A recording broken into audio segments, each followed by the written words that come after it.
Hello, everyone. I'm Sam Eckmann of Gold Derby, and here with Tony nominee Jessica Stone, the director of Kimberly Akimbo.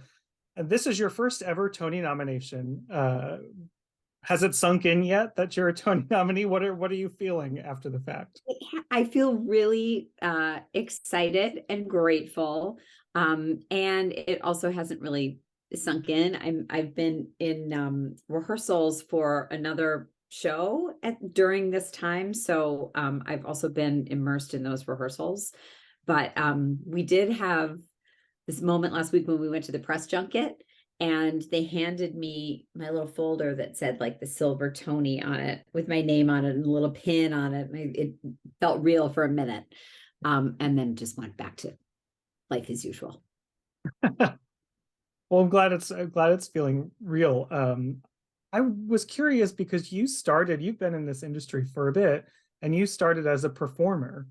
Um, what made that shift? What sparked the shift over to directing? I think it was sort of a long time coming. I remember when I was 20, I was in a national tour of Bye Bye Birdie with Tommy Tune and Anne Reinking, and it was directed by Gene Saks. And he decided that he was going to change the costumes of the telephone hour, and we were going to be in little sexy, lingerie. And I was outraged. And I just said, I think this is like a really bad idea. You're not giving us any arc. That's for a lot of living. And we should be, in much less revealing pajamas and clothes and all of it in Act One. And he listened patiently, didn't change his mind, by the way, and said, you should probably direct. And I actually thought he was mocking me. So I didn't take it seriously and was sort of put out. And I adored him. But over the years, I started to feel more interested in more parts of the story than just my character.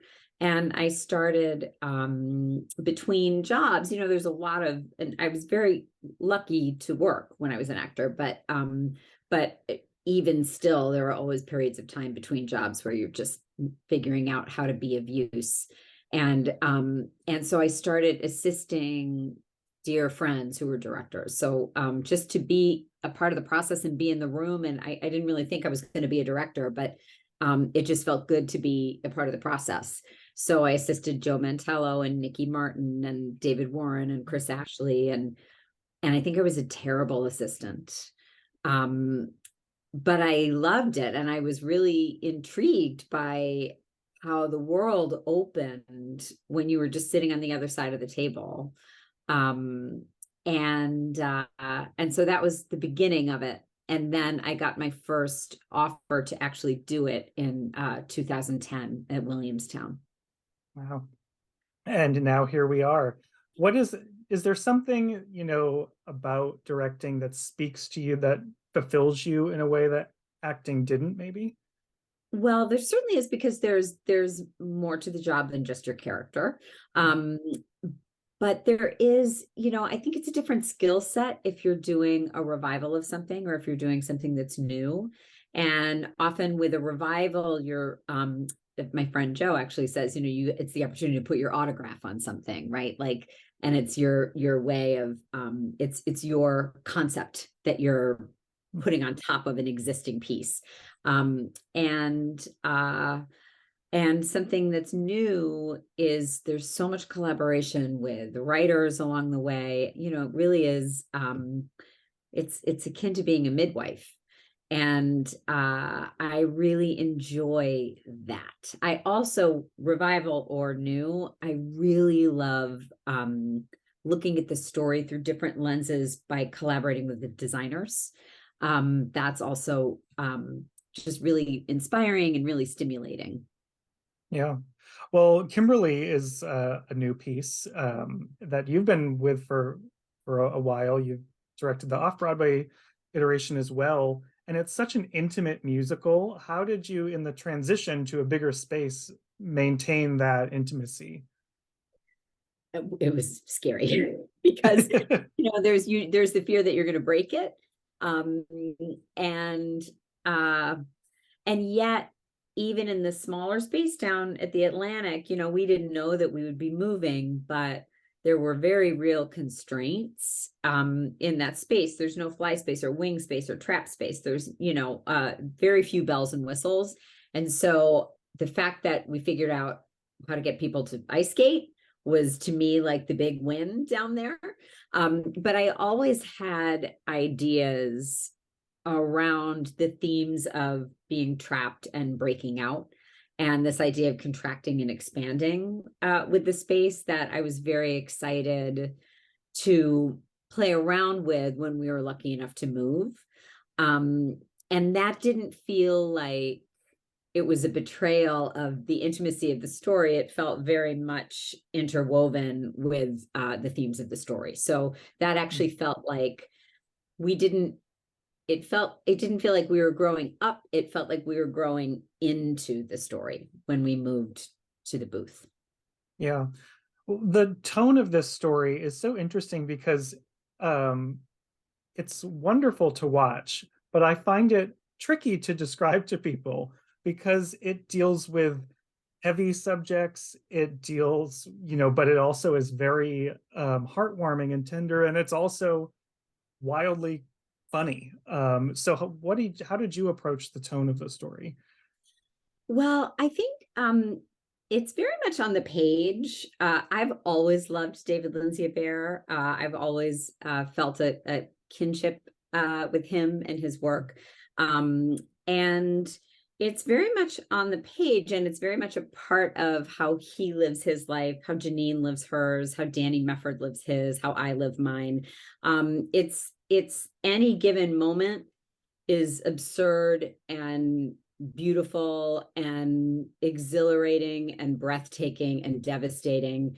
You go to like a parent teacher conference for your kid in kindergarten, and it's very serious whether or not your kid is reaching his milestones or her milestones, and you're sitting in a teeny tiny chair, and like there's life is that. And so I think because that's how I sort of live my life, the tone actually didn't feel like that much of a stretch.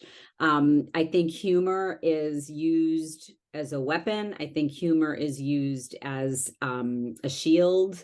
And, I think that's all over the script in terms of dealing with something that's painful and beautiful and all of it. So I think some of that, just that part of it, came naturally to me. That being said, it's really important with a show like this that it doesn't read as a sitcom, or that you don't slip into melodrama. And that's just about being diligent and making sure that we're all telling the same story with the same tone in the same moment. And that takes, rigor. Yeah. Well, and of course, you do have David Lindsay-Abaire there collaborating with you, as well as Janine Tesori. You said you enjoyed that process of having that collaboration. The creators are there. So what was the best thing that they gave you in the process? Well, we always laughed. I mean, we always laughed, and at least I always cried.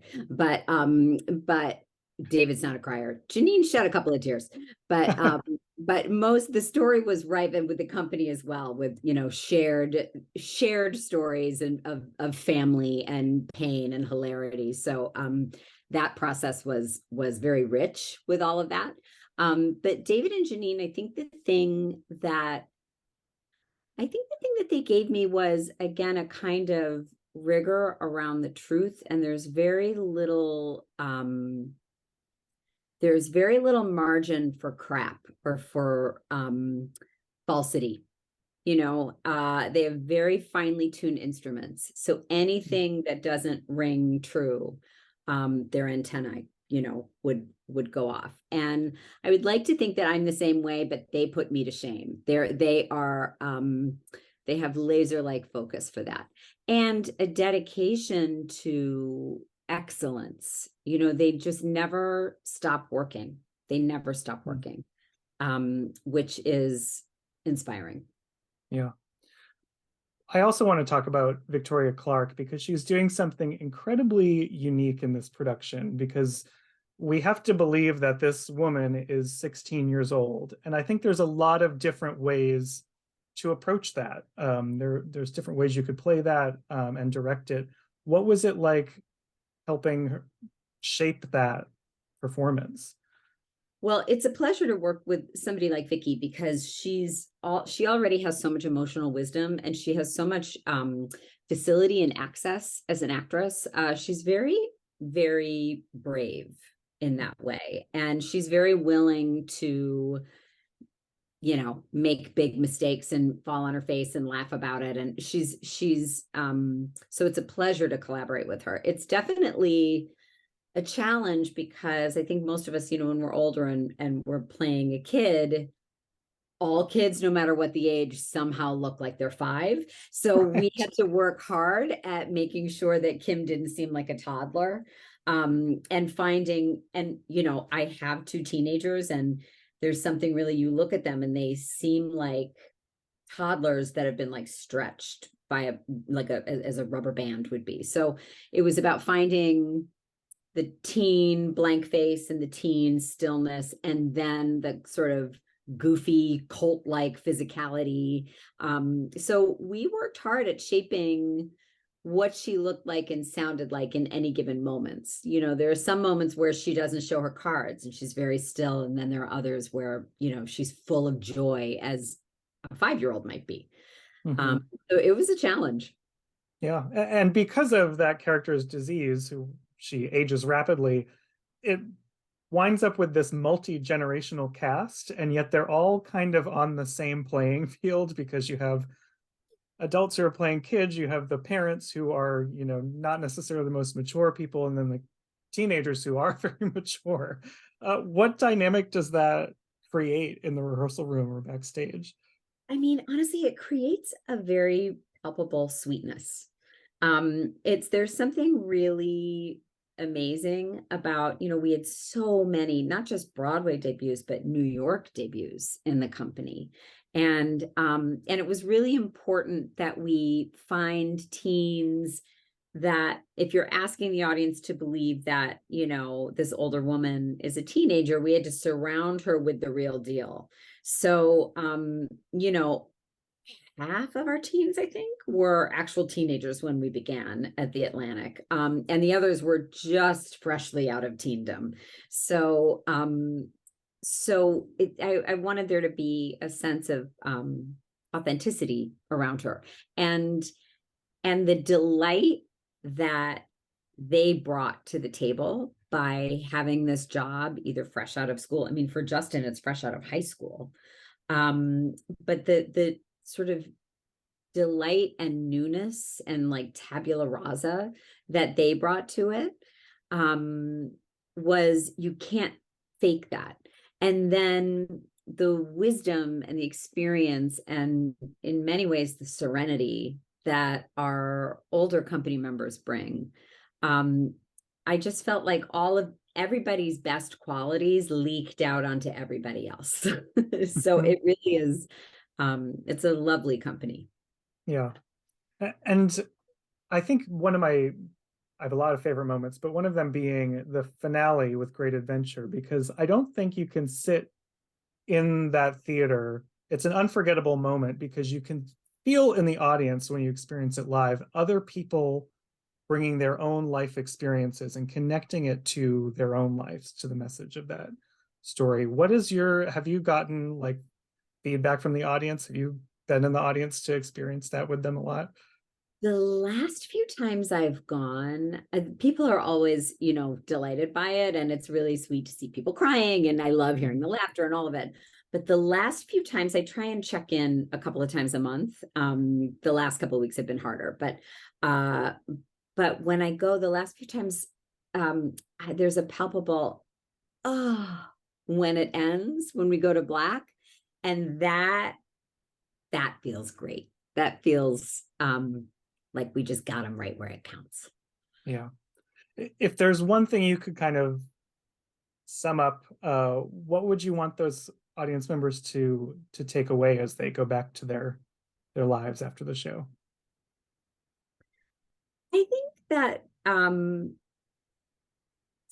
I think that with pain and challenge also comes great joy.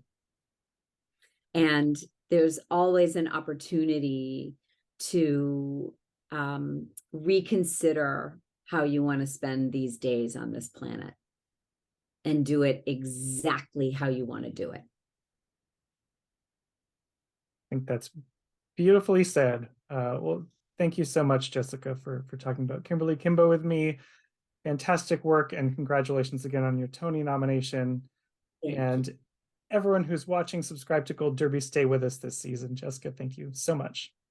Thank you. Be well.